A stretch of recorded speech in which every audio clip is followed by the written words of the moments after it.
What is up, everybody? This is Somarinoa again, here with another episode of Somarinoa Plays.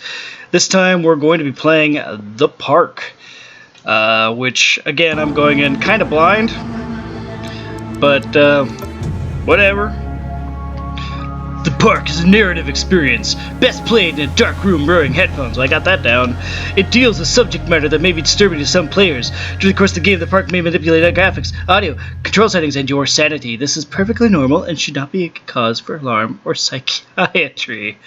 Okay, cool. So is this like Sanity's Requiem then?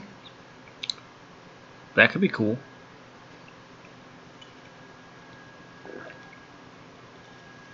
That's definitely something I would like to see more in games.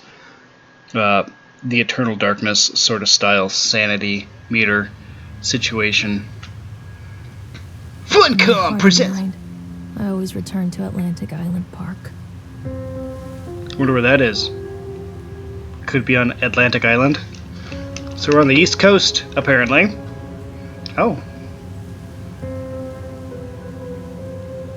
Where's Mr. Bear?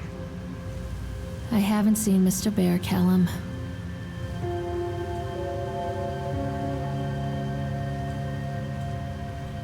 Those are some high-riding jeans. Stay in the car. I'll go and ask information. This looks a lot like the intro area to what was that?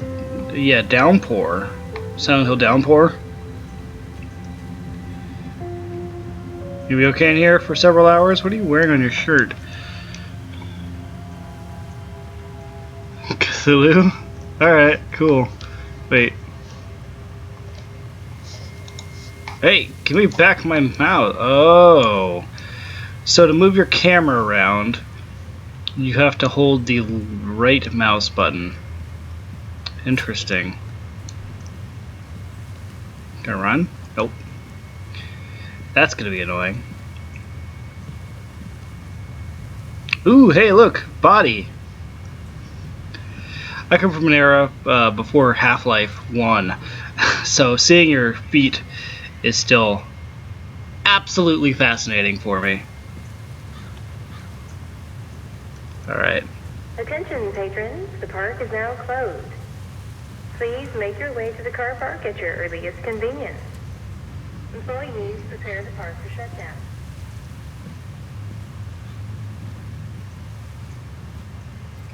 Cool.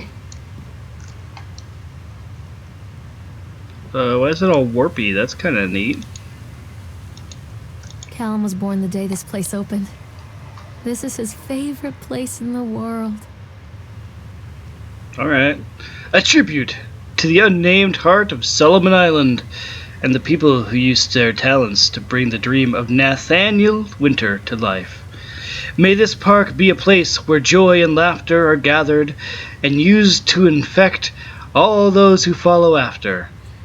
Dedicated this first day of May 1977, James B. Longley. Oh, so this takes place in the 80s. Okay. Hey. Give me back control of my mouse, please. Oh, for heaven's sakes. I get it. Ah! Well, that's a good sign. Is there something else that I need to know? No, there is not. Okay, well, that's gonna be annoying. Oh, hey, I don't have to use my right mouse to click anymore? Now I'm confused, because now I have free... Oh. What?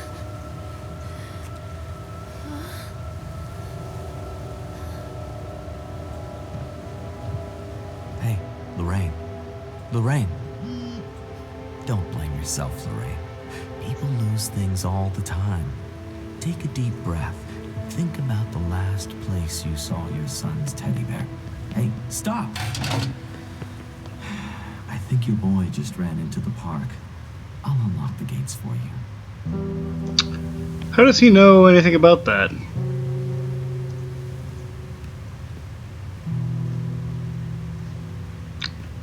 Do I work here?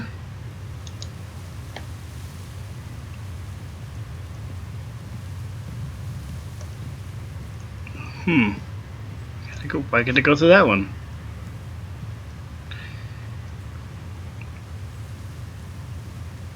Callum, I told you to wait in the car. This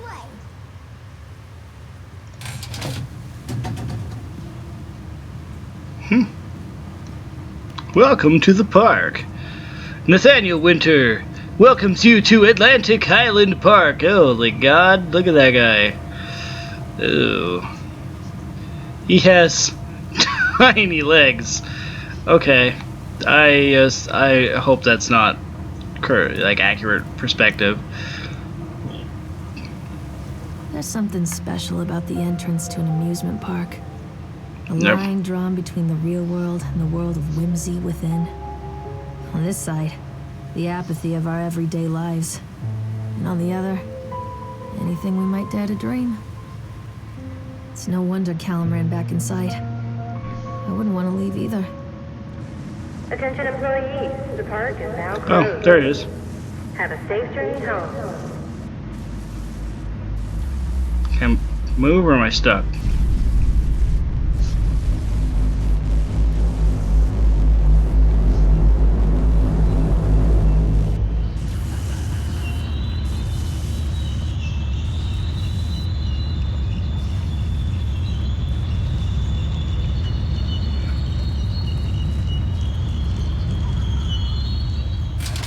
Oh God.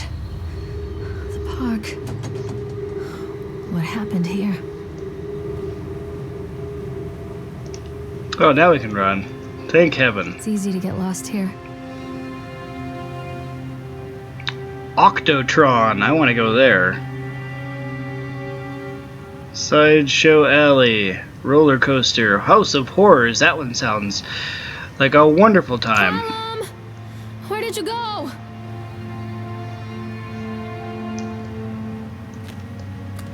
Oh. You can't catch me. Hey, get back here, you little jerk. Don't go into the House of Horrors first. Crap! Oh, thank heaven. Okay.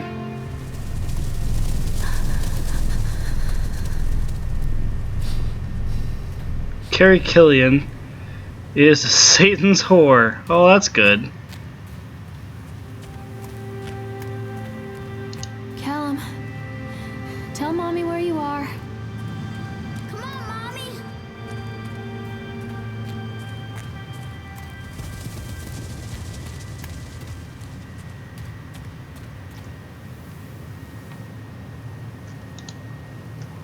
I think this belongs to Callum. Why are you so freaked out? He's just right down the road.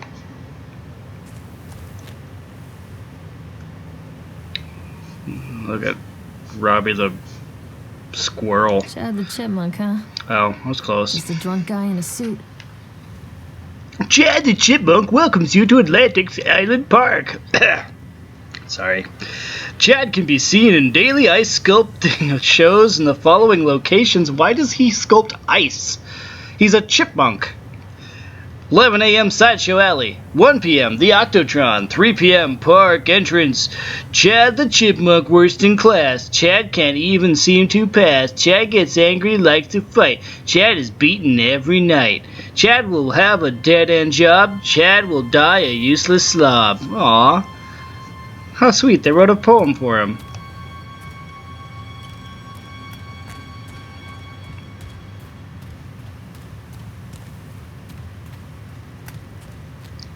Oh, I can't jump. Darn it. Come out, sweetie.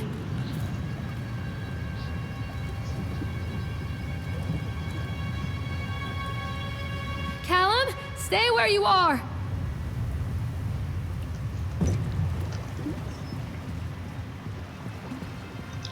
I think that's Callum right there, right? Come on, Mommy. Oi. Give me the boat. Give me the boat.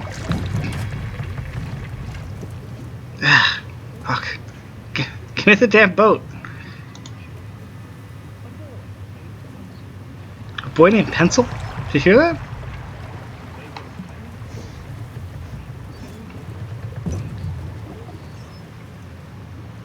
Maybe you shouldn't have that just laying there.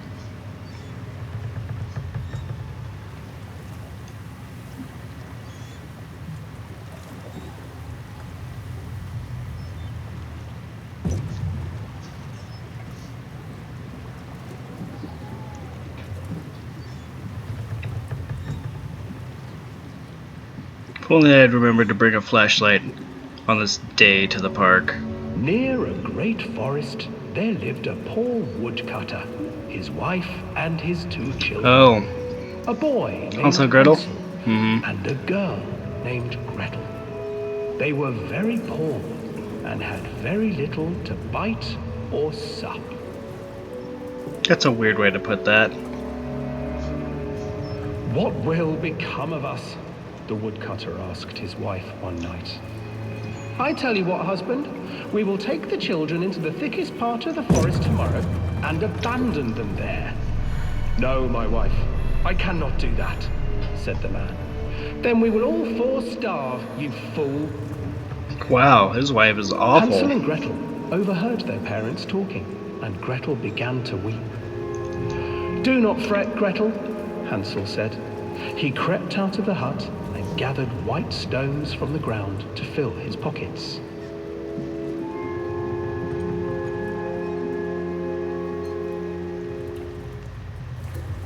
The next morning, the woodcutter leads the children into the forest. Before they leave, their mother gives them a slice of bread and warns them that they will get no more food that day. Clever Hansel leaves a trail of white stones behind them as they pass into the woods. When their father leaves them, the children wait a while, then follow the trail back to their parents' house. Smart-ish. After receiving a thorough scolding from their parents for getting lost in the woods, the children are sent to bed without any supper. Hansel tried to sneak out and collect more white stones, but found that the door was locked.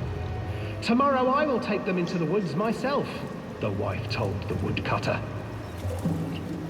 I got an achievement called Chad, but I don't know why. I In don't the see morning, him. their mother gave them a slice of bread and led them deep into the forest once again.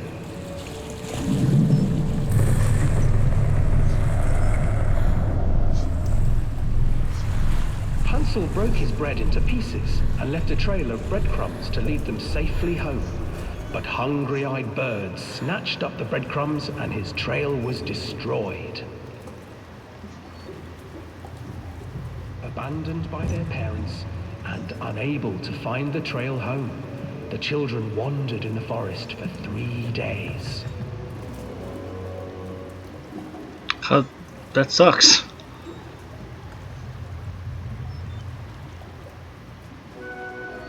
The children stumbled into a clearing with an exceedingly strange house. Its walls were made of gingerbread, and its windows were panes of clear sugar. Sounds like they're hallucinating. Hansel, desperately hungry, ran forward and began to nibble on the walls. Why did she take the boat when she could have just waited for him to come back? It's on a track. Nibble, little mouse. Who is nibbling at my house? An old woman emerged from the house, sniffing the air and peering around with cloudy eyes. Oh, you dear children, who brought you here? Just come in and stay with me. No harm will come to you. But Hansel and Gretel stayed back, for the old woman reminded them of their cruel mother. Come, children, don't be afraid. I have something for you. The old woman offered them 2 enormous lollipops. The You guys need an children took adult. them and began to eat. You see, nothing to fear here. Come inside, the old woman urged, and the children, still licking their sweets, followed.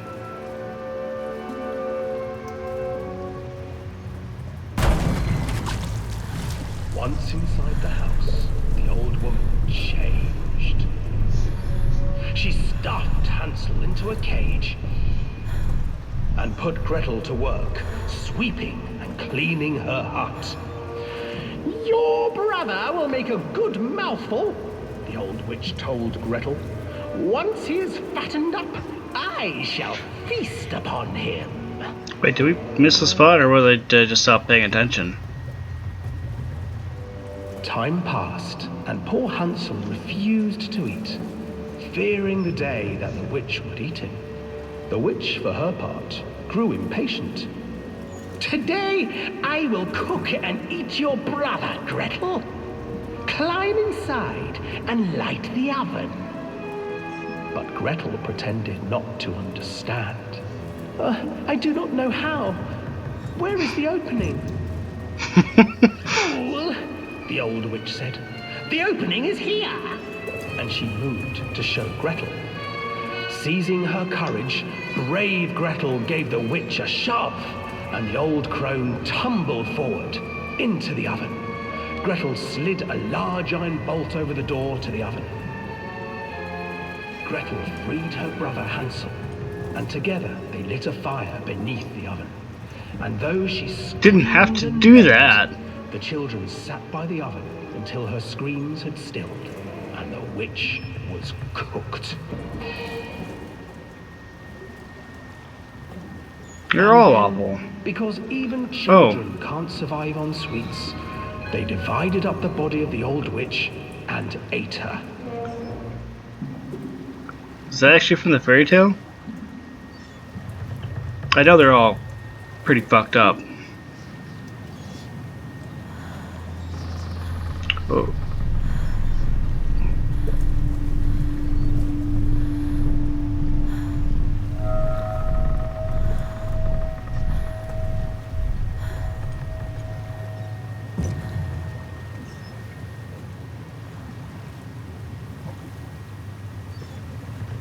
Man, what is going on with this girl?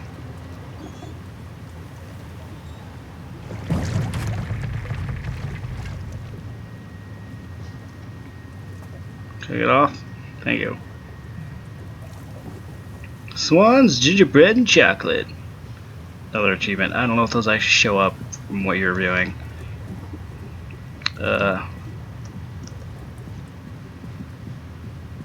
Not used to a toggle run.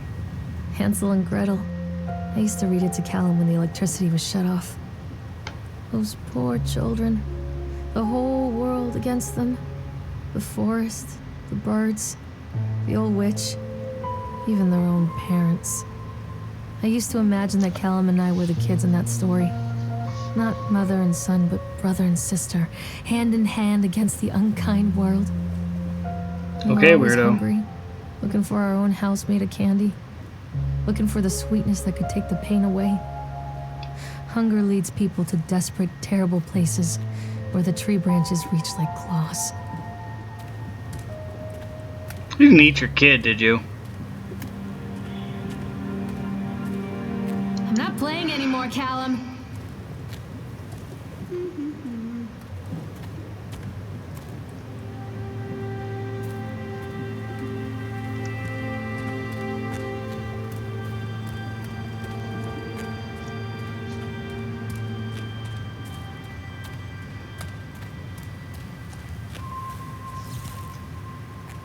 Another accident. This place.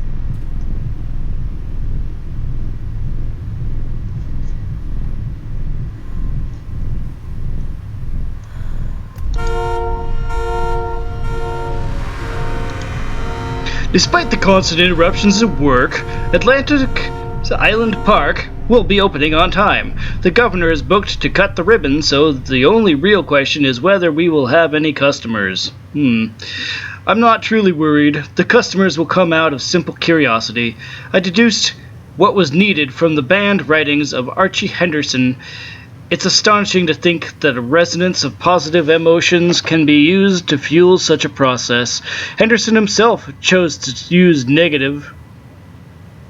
What? Himself chose to use negative? Okay. And that caused some of the taint that still lingers in this place. I will not make his mistakes. Very soon, I will know if this has been all for nothing. It has been. Was there like a stick in the bear's eye? Look at this darn bear. Isn't this what we're looking for right here? This bear? What, was that a knife?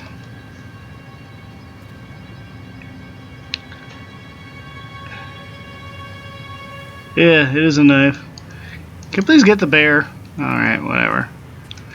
Mommy needs to see you, Callum.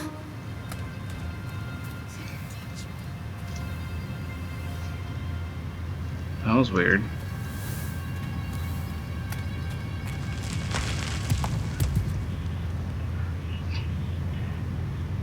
You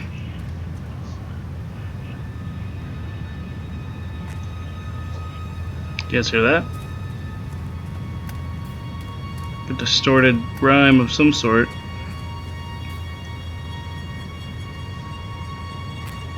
Oh, the Octotron.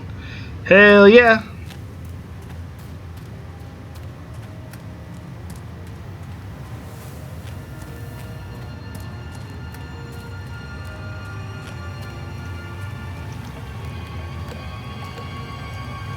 Where are you? This way, Mommy. Sounds like he's like far away. This old thing used to make the blood run to my head. Make me dizzy. The guy just snapped. Those poor kids. Well, that's good. Eyewitness report. Atlantic Island, not capitalized. Park, not capitalized. Incident. Officer on duty, Sheriff F. Bannerman. Witness name, Norma Creed. Statement. We were waiting for our turn on the ride. Frank, me, and the boys. This fellow in a chipmunk suit is making an ice carving while people took photographs. Lawrence wanted to go over to him, but I've always been a bit wary of those suits.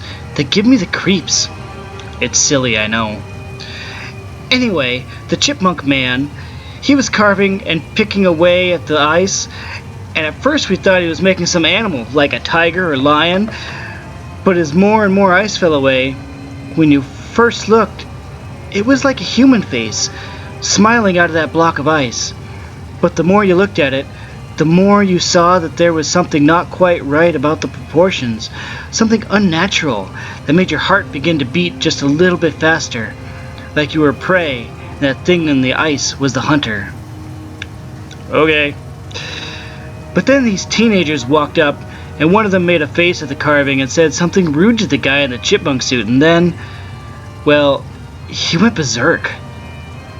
For a few moments it was chaos. Everybody was running away from the guy, who had one of the teenagers on the ground, and he was stabbing with the ice pick, and blood was spraying, and people were screaming, and Frank and I had the kids, and we were just dragging him away as fast as we could.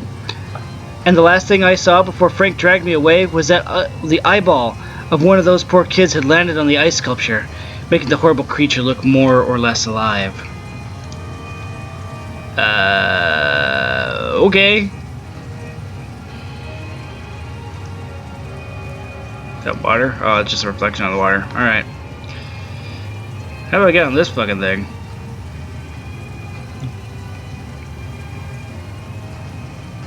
Kinda reminds me of, Bertram. The cars. Wait. Oh, okay. Can I use any of these? No? No? Alright, fine.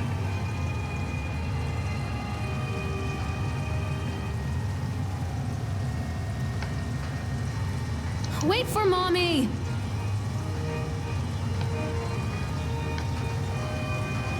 Is he over there? Callum!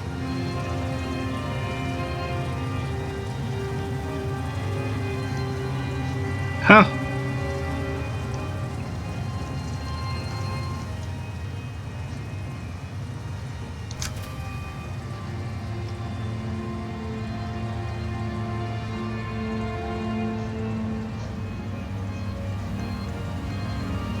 I can't get on while it's moving. Okay.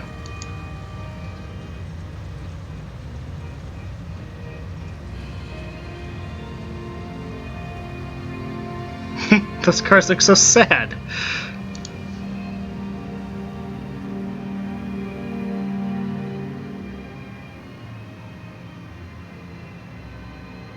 Time to get up, people.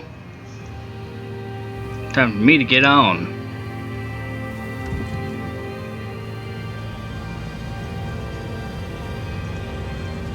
How's she riding it if there's no operator?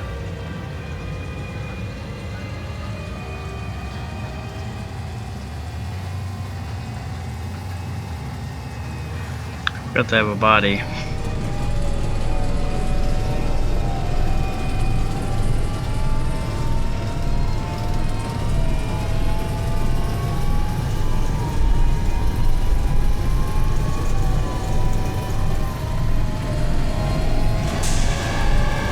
the hell was that?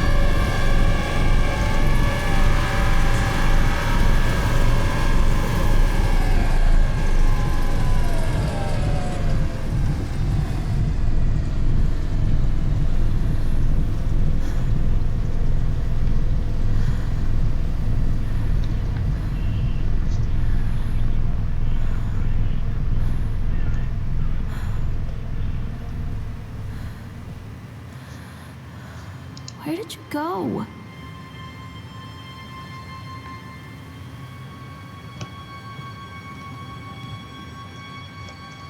Oh, I remember this. Yeah, they look angry. Family ties.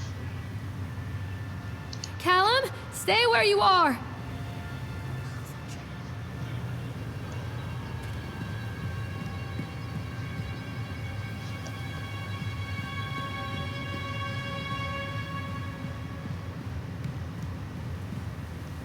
Where are you? Catch me, Mommy. Ooh, well, I guess we can't go this way. Frustrated by the fact that the plans seem incomplete. I know as well as anybody that the rules of the game can be changed with enough money, but no matter how much money talks, it can't conjure up missing plans from thin air. I've tried contacting the organization who sold me those plans, and they are stonewalling me. Wall stoning. Sorry. Every contact that I had, every meeting place that I have had watched are swept bare.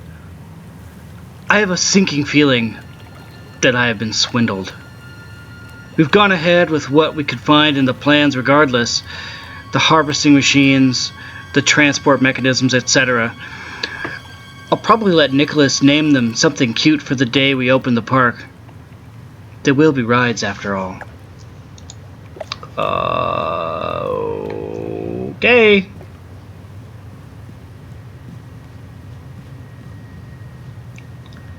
So even though it sounds like he came from this way, I guess I gotta go this way. Treachery hides in thoughts. Treachery that lashes like a whip and scars our insides. The first time I saw Callum, my thoughts betrayed me. I looked down at this wrinkled, red, bawling thing and I thought, is that it? We build our world from expectations, and the world that I had built for Callum was no different. He was so real, so there, and so far from my expectations. They shattered, and as they fell in pieces, that one treacherous thought became a new foundation. All of the love that we shared, all of the warmth and goodness that followed, built on a single traitorous thought.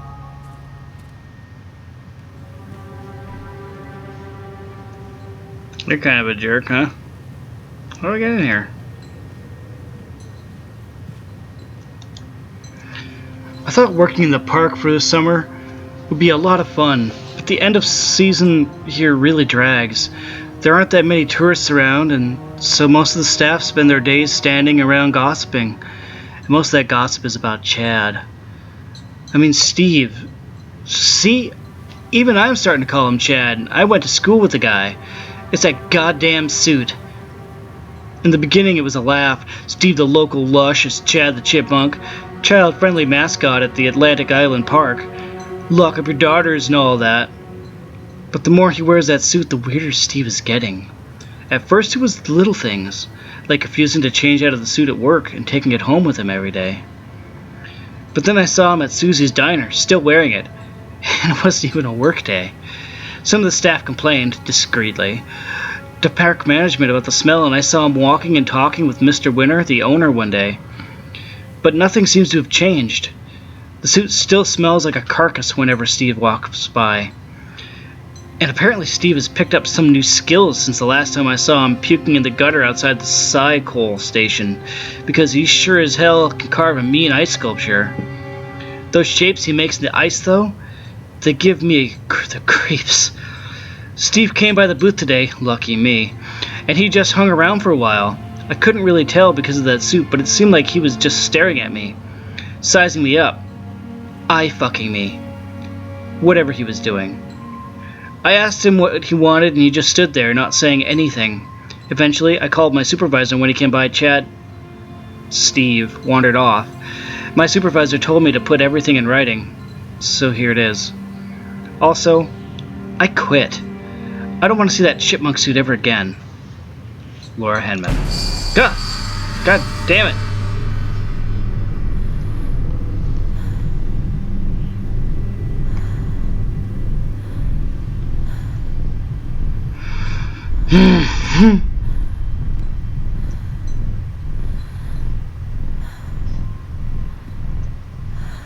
That was a good one, game. Well done.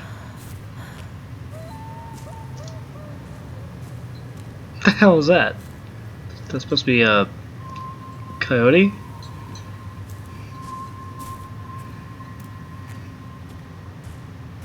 Mommy needs to see you, Callum.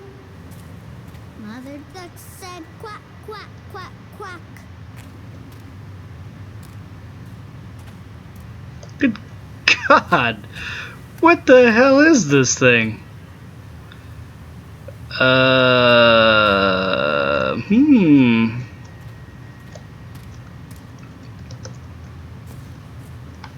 So he's up in the woods then. He's not even in the park now. Because it came from that way.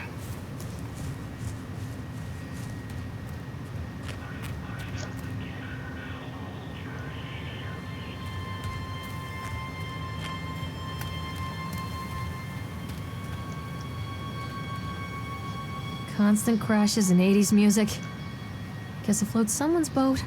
Floats my boat. 80s music? Hell yeah! Let's do this! I probably shouldn't be laying there.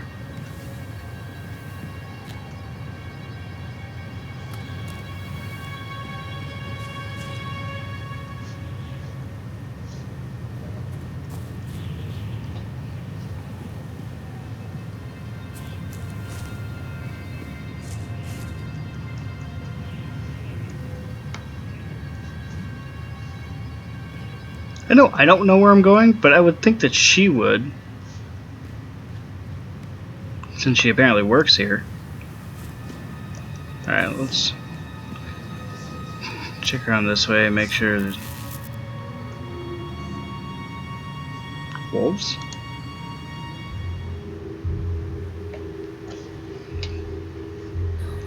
Does she have a tattoo on her arm?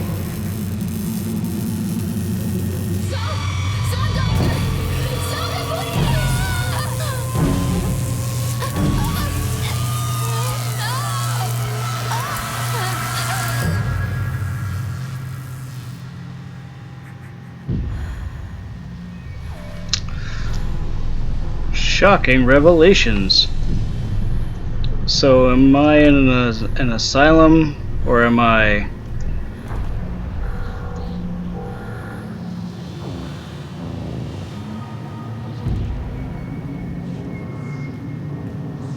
like being executed?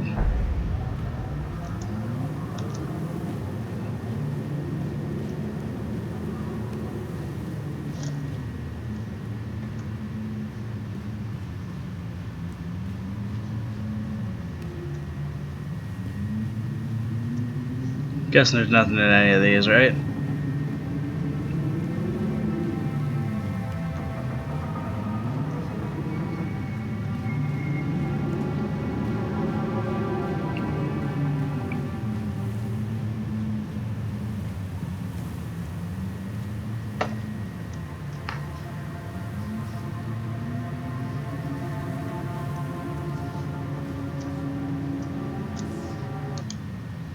Music stops. Employee's name, accident report, Atlantic Island Park. Employee's name, Francis Dufresne? Is that how you pronounce that name? I don't think I've ever seen that one before.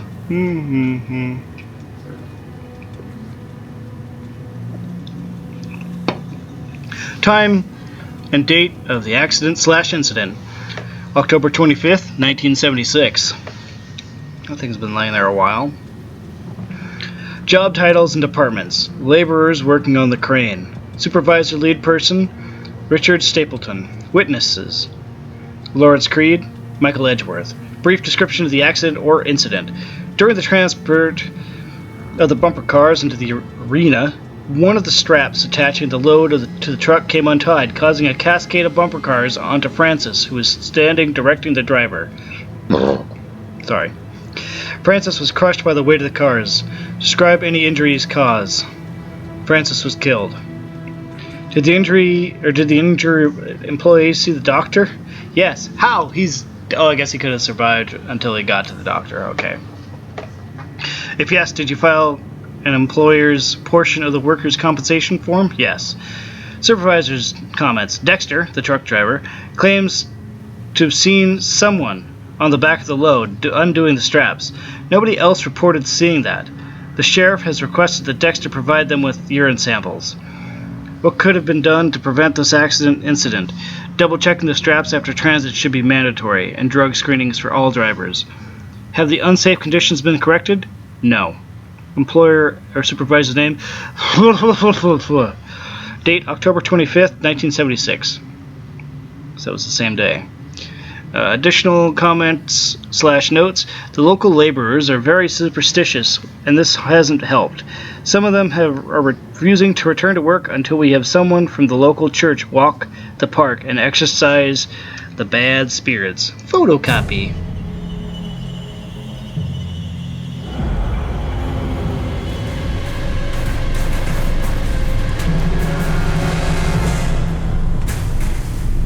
Ha! You missed.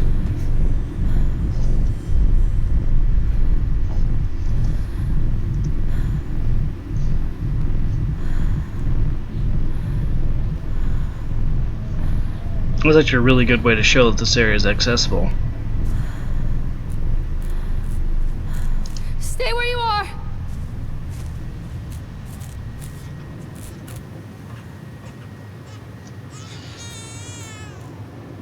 Oh god. Not a baby. It's a matter of public record that I am a failure as a mother. Once, when Callum was very small, I left him asleep in the car while I ran an errand. Is it right now? Don't even remember what it was. When I came back, the sheriff was standing next to the car, watching my boy through the window. I didn't like what I saw in his eyes. Judgment. He wrote me the ticket without saying a word. Just the scratch of his pen on the notepad. When he gave it to me, our eyes met. I know what you're going through. My daughter, Helen, she just gets some help. Help was a bolt of lightning. Help was 1,000 volts surging through my veins. Help is agony. I'd rather die. I wanted to scream. I'd rather you pulled your gun and shot me. But instead my mouth said, yes, Sheriff.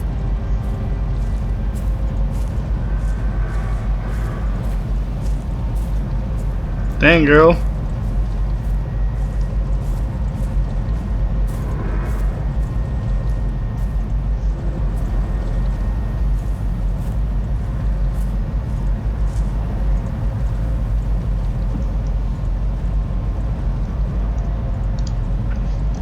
Continually delayed by the incompetence of the builders. The problem is that they are locals, and so they believe a lot of the rumors about what Old Man Henderson used to do here. They grew up on those tales. Every time a bolt comes loose or a wrench goes missing, those fools are crossing themselves against the black magic. Where in the heck are we? Of course, that is why I chose this site over all other potentials. Solomon Island is a nexus for dark energies, and the thought of all that power just dissipating beneath the earth here, it makes my skin crawl.